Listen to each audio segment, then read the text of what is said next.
प्रिय विद्यार्थियों, आज हम 12वीं कक्षा के लिए फर्स्ट बुक का जो तीसरा लेसन है उसके 4 अंक के जो प्रश्न हैं वो रिवाइज कर रहे हैं।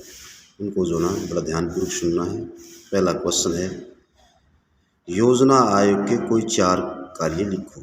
योजना आयोग मैंने बताया था कि जो योजना आयोग की स्थापना 1950 में की गई थी और पहली पंचवर्षीय योजना जो हमारी 1951 में लागू हुई थी। और इसके जो मुख्य कार्य 4 क्या हैं। नंबर 1 है, पहले जो ना सामाजिक एवं राजनीतिक परिस्थितियों को ध्यान में रखते हुए देश के विकास के लिए ऐसे योजनाएं तैयार करना जिससे सामाजिक और आर्थिक न्याय सुनिश्चित हो सके। यानी ऐसी परिस्थितियों को ध्यान में रख करके विकास करने के लिए ऐसी योजनाएं तैयार करना जो हमारे सामाजिक और आर्थिक न्याय को सुनिश्चित कर सके। उसके बाद दूसरा है, देश के भौतिक, मानवीय, तकनीकी संसाधनों का अनुमान लगाना कि देश में कितने भौतिक संसाधन हैं, मानवीय संसाधन हैं और जो हमारी नए तकनीकी संसाधन कौन कौन से हैं जो राष्ट्रीय आवश्यकताओं की तुलना में कम दिखाई पड़ते हैं तो उनकी वृद्धि करने की संभावना बन सके। ऐसी जो ना इसका दूसरा कार्य है योजना आयोग का। तीसरा जो कार्य है, चालू पंचवर्षीय योजना का प्रगति मूल्यांकन करना, नीति और उपाय में तालमेल बिठाना।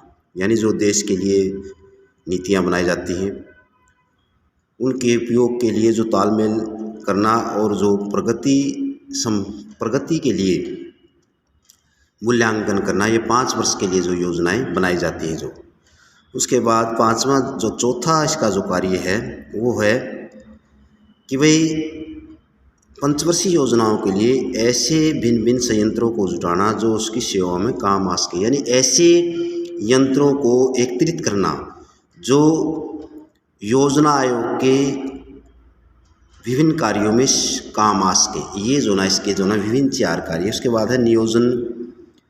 उस नियोजन के कि 4 उद्देश्य, यानी जो नियोजन है वो क्यों लागू होता है या क्यों बनाया जाता है नियोजन को, इसके उद्देश्य बताने हैं हमें। जो ना पहला जो मुख्य उद्देश्य है कि राष्ट्रीय आय में वृद्धि। भारत में नियोजन का एक जो ना उद्देश्य राष्ट्रीय आय में वृद्धि करना होता है। भारत में नियोजन के पहले 45 वर्षों में 1970 से 71 की कीमतों के आधार पर राष्ट्रीय आय में 3.5% वर्ष की गति से वृद्धि हुई थी। 7वीं पंचवर्षीय योजना में ये बढ़ करके 5.3 हो गई। जो तो इससे राष्ट्रीय आय में वृद्धि करने के लिए जो हमारी ये पंचवर्षीय योजना है ये लागू की जाती है। इसका जो ना नियोजन का मुख्य उद्देश्य ये है। उसके बाद दूसरा जो उद्देश्य है वो ये है अक्षेत्रीय असंतुलन में कमी। अक्षेत्रीय असंतुलन का मतलब होता है कि जो भिन्न क्षेत्र हैं उनका जो विकास का जो अंतर है उसको जो ना सम्मान करना। यानी पूर्ण भारत में जो क्षेत्रीय संतुलन है उसको दूर करना जिससे जो ना सरकार पिछड़े जो क्षेत्र हैं उनमें जो ना अधिक से अधिक विकास करके संतुलन का विकास स्थापित कर सके। उसके बाद इसमें जो हमारा ये है, उसके बाद तीसरा जो ये इसमें दिया है कि भाई रोजगार में वृद्धि। भारत में नियोजन का एक मुख्य उद्देश्य ये भी है कि जो भारत में बेरोजगार है उसको कम करना, ज़्यादा से ज़्यादा लोगों को रोजगार देना। तीसरा जो इसका चौथा जो है वो है उद्देश्य आर्थिक विषमताओं का उन्मूलन।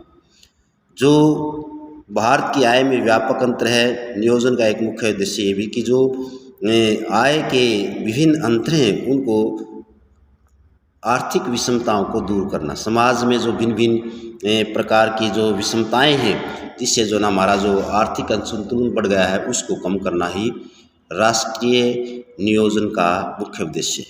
उसके बाद हम तीसरा जो क्वेश्चन कर रहे हैं, तीसरा जो क्वेश्चन इसमें ये है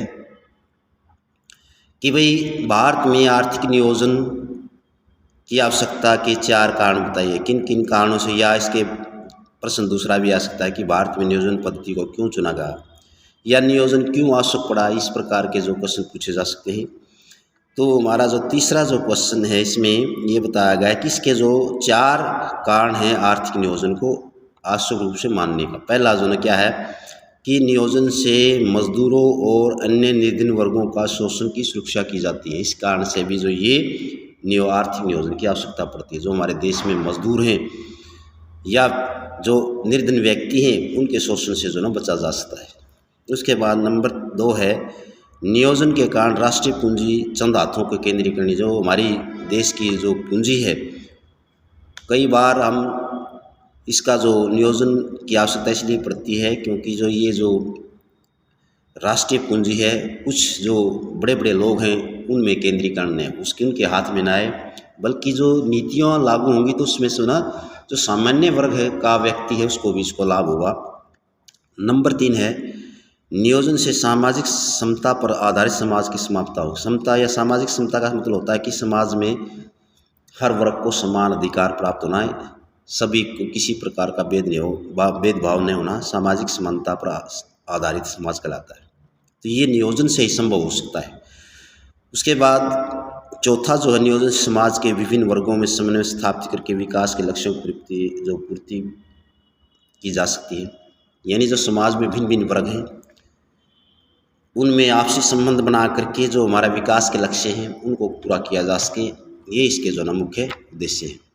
उसके बाद ये है कि भाई हरित क्रांति की जो विशेषताएं मैंने बताया था कि 60 के दशक में हरित क्रांति को जो ना लाया गया था, और हरित क्रांति का मुख्य उद्देश्य मैंने बताया था कि जो हमारी जो फसलें हैं उत्पादन के साधन हैं उनमें ज़्यादा से ज़्यादा जो ना विकास संभव हो सके जो ना। तो हरित क्रांति से हमारा जो अभिप्राय है मैंने बता दिया है। अब इसके जो हरित क्रांति के विशेषता बतानी है कि हरित क्रांति से जो फसलें उत्पादन करने के एक क्षेत्र को विस्तार में बदलना, यानी ज़्यादा से ज़्यादा जो उत्पादन करना या जो कृषि का विस्तार करने पर बल देना, ये इसकी जो ना पहली विशेषता। दूसरी है हरित क्रांति का लक्ष्य होता है कि जो अत्यधिक उत्पादन ताकि देश में जो खाद्यान्न संकट उसको जो ना समाप्त किया जा सके। तीसरा है हरित क्रांति के तहत कृषि यंत्रों, उत्तम बीजों, उर्वरकों, कीटनाशक संबंधी जो दवाइयाँ हैं उनकी जो ना उद्योग स्थापित कर सके, जिससे जो हमारे देश में कृषि का उत्पादन बढ़ सके। चौथा जो इसमें है हरित क्रांति के तहत नदियों पर बांध बनाकर के सिंचाई के संसाधनों को जो ना बढ़ाया जा सके।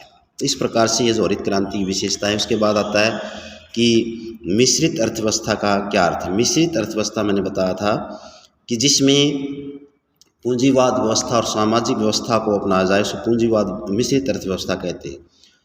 हमारे देश में जो आर्थिक रूप से कमजोरी के कारण मिश्रित अर्थव्यवस्था को अपनाया गया, जब देश आज़ाद हुआ और उस समय हमने जो ना जो साम्यवादी और पूंजीवादी देशों का जो ना सहयोग लेना था, इसलिए हमें दोनों प्रकार की जो अर्थव्यवस्था को अपनाना पड़ा, अर्थात सहकारी और निजी।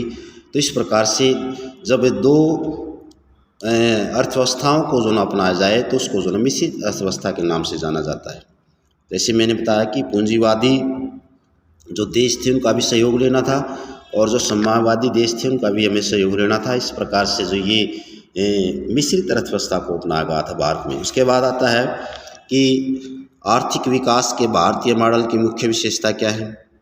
भारत में जो विकास करने का जो आर्थिक मॉडल था उसमें पहला जो हमने उसके आधार पर कि पहला जो ना कि अर्थव्यवस्था मिश्रित अर्थव्यवस्था को अपनाएगा ताकि हमारा जो हमारे देश का विकास हो उसके। दूसरा जो ना जो आर्थिक नियोजन है उन पर जोर दिया गया, उन पर बल दिया गया था आर्थिक नीतियों पर, ताकि देश को जो ना विकसित के रास्ते पर लाया जा सके।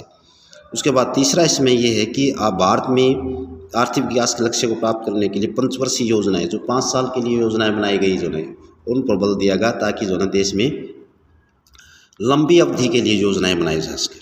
उसके बाद क्वेश्चन नंबर क्या नाम है इसका, जो क्वेश्चन नंबर 6 का जो चौथा ये जो भारतीय विकास का मॉडल है उसमें कृषि के विकास के साथ उद्योगों पर भी बल दिया गया, या जो हमारी कृषि के विकास के साथ साथ जो उद्योग है छोटे छोटे कुटीर उद्योग या जो बड़े बड़े उद्योग थे उन पर जो ना उनको विकसित करने पर बल दिया गया। ये जो है इसके भारतीय विकास का आर्थिक मॉडल था। उसके बाद आता है क्वेश्चन नंबर 7 है ये कि भारत में नियोजन की कोई 4 उपलब्धियों का वर्णन करो। 4 उपलब्धियाँ क्या है कि पहले है पहले जो उपलब्धि है भारतीय नियोजन की, नियोजन से देश की संतुलित विकास संभव हो गया। यानी जो हमने नियोजन अपनाया उससे जो ना सभी जो पिछड़े हुए इलाके थे उन क्षेत्रों का भी विकास संभव हो गया। उसके बाद है तीसरा जो है, दूसरा इसमें है कि नियोजन में किसानों और मजदूरों को शोषण से बचाया गया। जो इसमें जो दूसरा जो ये है कि नियोजन से जो हमारे किसान थे, मजदूर थे, उनका जो शोषण हो रहा था उससे बचाया गया नियोजन से। नंबर 3, नियोजन के कारण जो उत्पादन में वृद्धि हुई और देश खाद्यान्न क्षेत्र में जो आत्मनिर्भर बना। चौथा है इसमें कि नियोजन के कारण जो राष्ट्रीय पूंजी थी वो जो बड़े बड़े लोगों के हाथ से जो ना बच गई, और ये भी एक जो ना नियोजन का मुख्य उद्देश्य था।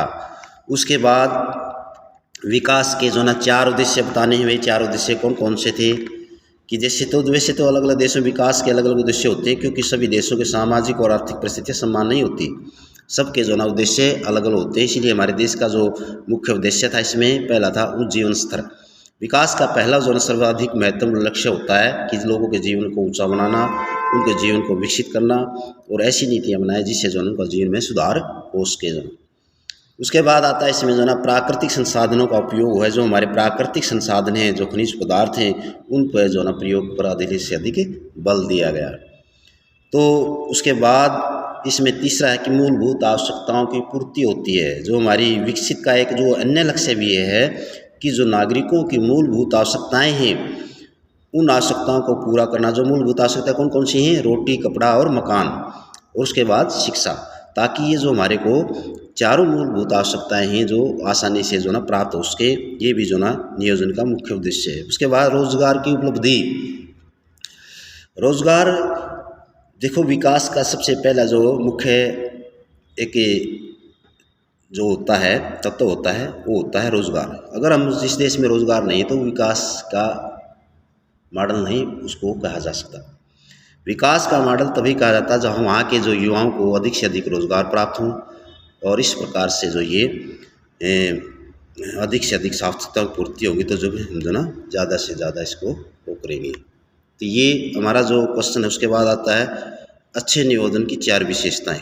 अच्छे नियोजन की 4 विशेषताएं क्या है कि भाई नियोजन से व्यापक और स्पष्ट होना चाहिए। अच्छा जो नियोजन होगा वो स्पष्ट होना चाहिए, उसका उद्देश्य सही होना चाहिए, और नियोजन की जो उद्देश्य प्राप्ति के लिए जो आवश्यक